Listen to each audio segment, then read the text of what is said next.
What's going on, guys? The chances are you clicked on this video because you were either curious of what our friends have across the border, you want to get your own US credit card because you're moving to the US from Canada, or you are simply looking to raise up your game by getting your first US credit card because, let's face it, they do have better offers down in the States.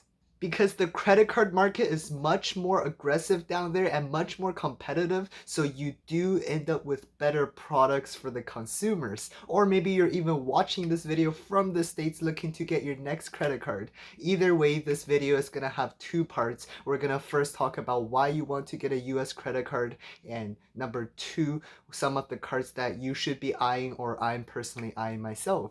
Later on this week, I'll be releasing a new video on exactly what steps you need to take as a Canadian to receive your first US credit card in the mail. Welcome back to the channel. If you're new here, my name is Tony, and on this channel, we talk about personal finance, sales, and entrepreneurship. We upload 2 to 3 times a week, every single week, so make sure to subscribe with the notification bell so you can be notified as soon as I upload part 2 on exactly how to get your first US credit card in the mail as a Canadian.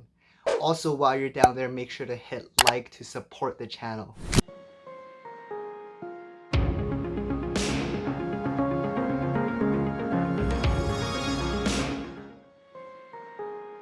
So what's with all the hype anyways? I'm personally eyeing the Chase Sapphire Preferred. For example, it gives you a $900 roughly value in terms of sign-up bonus with the 1.5 cent per point ultimate reward points to US dollar ratio. The Chase Sapphire Reserve with the sign-up bonus of about $750, and the legendary Chase Inc. Business Preferred with the sign-up bonus of $1,500 US dollars. To top it off, all of these cards, with the exception of the Chase Sapphire Reserve, has a low annual fee of $95. I mean, it's much more than that. In the States, even the AMEX Platinum and the AMEX Gold steps up their game. You guys may notice on this channel I talk a lot about American Express. This is because in Canada, American Express is probably the best company you're gonna go with in terms of traveling and earning points. However, as consumers, we know with competition drives better offers, and down in the States with bigger players like Chase, Citibank, Discover, there's a lot more competitive offers for the consumers. Before sharing with you exactly how to get your piece of the pie, I feel obligated to make this video first before you jump head in, because you see, between the Canadian and US market, the credit card market actually has subtle differences and things you need to know before jumping head in. It is crucial to plan ahead before entering the US market. As we discussed earlier, Chase Bank offers arguably one of the best sign-up bonuses and credit cards. So if you want to get their bonuses, you gotta play by their rules, unless you want to end up on their blacklist. One well-known one is the 524 rule. It basically states that if you applied for more than 5 credit cards, 5 or more credit cards within 24 months, your application with Chase will be automatically declined. You see, these credit card companies down in the States, rightfully so, they actually all have teams to look for people with these kinds of behavior of gaming the system, and they will shut down their accounts. Especially now during the pandemic, there has been lots of shutdowns across the board, and a good way to get past the 524 rule is to leverage the fact that credit scores are calculated differently down the States. You see, in Canada, if you apply for a business credit card, they don't care, they just count it towards your personal credit score. However, down in the States, the idea is basically if you're starting a business, it shouldn't affect your personal credit score. So basically they keep that separate. So you can leverage this fact and apply for other credit cards. For example, the American Express Business Gold, Business Platinum, Chase Inc. Business Preferred, and that will not count towards the 524 rule. So you may not want to get a bunch of personal American Express cards to lock yourself out of the Chase 524. You don't want to be waiting another 2 years before applying for another credit card, right?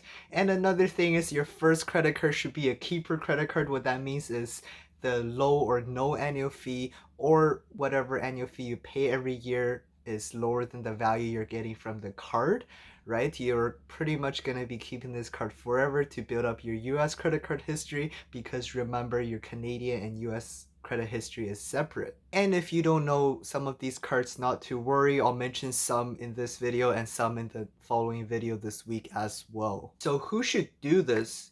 Well, just simply travel enthusiasts, especially people that travel a lot to the US.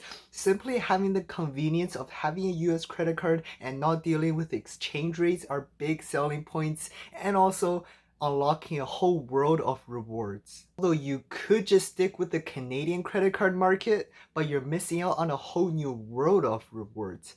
Take the American Express Gold Card I reviewed in the last video. For comparison, the Gold Card in the US gives you 4 MR points for dining globally, 4 MR points for supermarkets in the US, 3 MR points for travel booked through AMEX Travel, and 1 MR point for $1 spent for everything else.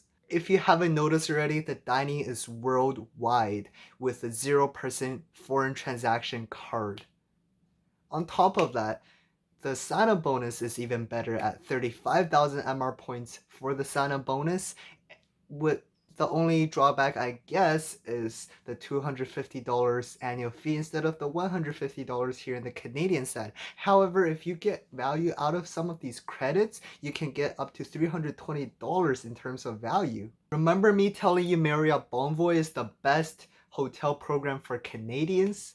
How would you like a credit card that gives you instantly the top level status of Diamond with the Hilton Aspire card? This is arguably one of the best credit cards you can get in terms of hotels. And this is exclusively available in the US. So getting the top tier of any hotel chain is unheard of before this card was released. For the ones that are just getting started in the credit card world, to help you understand the benefit of how insane this perk is with the Hilton Diamond status, other than the free complimentary breakfast that you get with all hotel stays with Hilton, you also get access to the executive lounge, where it's pretty much like buffet style food and drinks. And if the place you're staying at does not have a lounge, you'll most likely be given drink vouchers.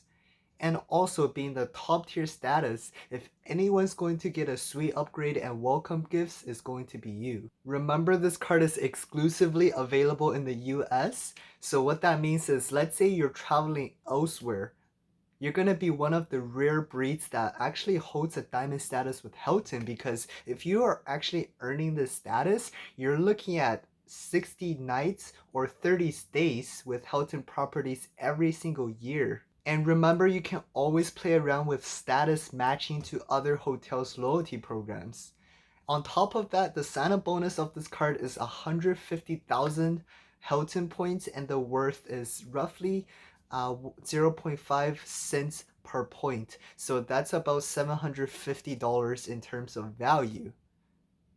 And that alone justifies the $450 annual fee. On top of that, you'll receive a $250 airline incidental credit. So you can redeem this credit towards stuff like checked bags, on-plane purchases, and seat selections, and so on. And you will also receive a $250 per year credit towards a Hilton stay at a Hilton resort. And this credit is actually really flexible. You can pretty much redeem this for anything from like a spa to a fancy meal to a drink by the bar. Basically, you get the point. Anything on the property. You'll get an additional $100 property credit if you book through their portal for either the Waldorf or Conrad properties. You also get one free night at any one of their properties, with the exception of a select few and the all-inclusive ones. And this isn't like the Marriott Bonvoy one where you don't get it the first year, you only get it after you renew the second year. No, you get this one right away. Staying at a higher end property, you can easily get $1,000 plus worth of value. And having another family member with the same card, you can pretty much book a weekend getaway at a luxury resort with the absolutely low price of free. Complemented, you also receive a priority pass.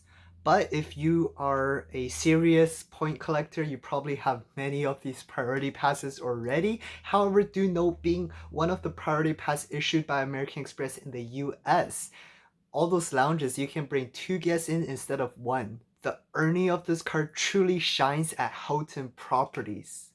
So by default, you earn 10 Hilton points per dollar spent on Hilton properties. Being a diamond member, which is complimentary of just holding on this card, gives you another, basically doubles it to 20. So now it's 20 points per dollar spent, and spending this card at Hilton properties further gives you another 14 points at a total of 34 points per dollar spent on Hilton properties. And at a rough evaluation of 0.5 cents per Hilton points, that's an insane $17 back per $100 spend. That's a 17% cash back. Adding all these perks together, it's absolutely mind-blowing. And depending on whether or not you actually stay at Hilton properties, you're literally getting paid to have this card just to hold on to it, even the second year, the third year, and so on. And furthermore, depending on how much you value these other perks, this is literally thousands of dollars of worth of value. So if that didn't get your attention, I don't know what will. And with that being said, thank you so much for watching. Make sure to subscribe with the bell notification for part 2 of this video coming out later this week. And also, if you enjoyed it, please do smash the like button. It really does help with the channel. And as always, have a great day. Talk soon.